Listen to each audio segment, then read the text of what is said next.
If your plan to get permanent residency in Australia is based around building up short courses and what we'd call secondary tests, you need to listen to this immediately.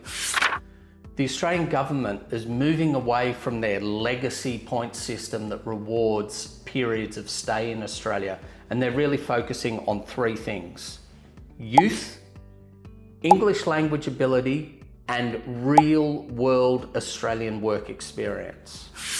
This means that the tactics that you may have used to get to PR in the last year or two may no longer be relevant. The government's latest review papers show that professional year and NAATI accreditation is very much on the chopping block.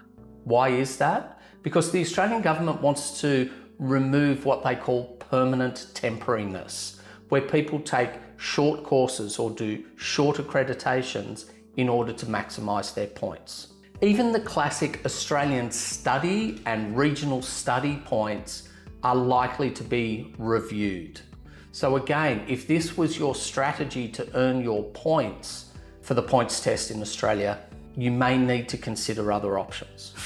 So who actually wins under the new system? Well, like I said earlier, there's three things: youth, English ability, and real-world Australian work experience. Why is that? What the government is talking about is high human capital. They want people that can start contributing from a young age and for a long period of time to the Australian economy.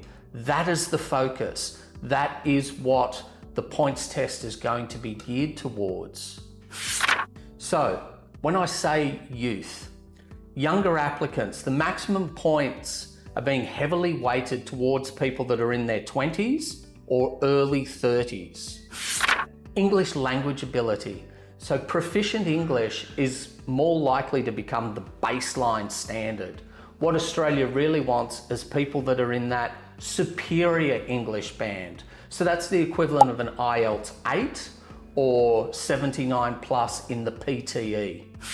Most importantly, they want real world validation in Australian workforce experience.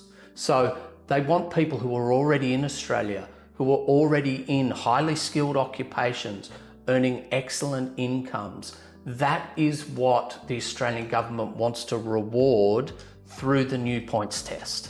Having a successful work history in Australia or already being on an income that hits the core skills threshold is going to be a real advantage for you in the new points test. If you have any questions or concerns, if you want to know where you're at on your current pathway and what we can do to help you maximize your points moving forward, contact us today.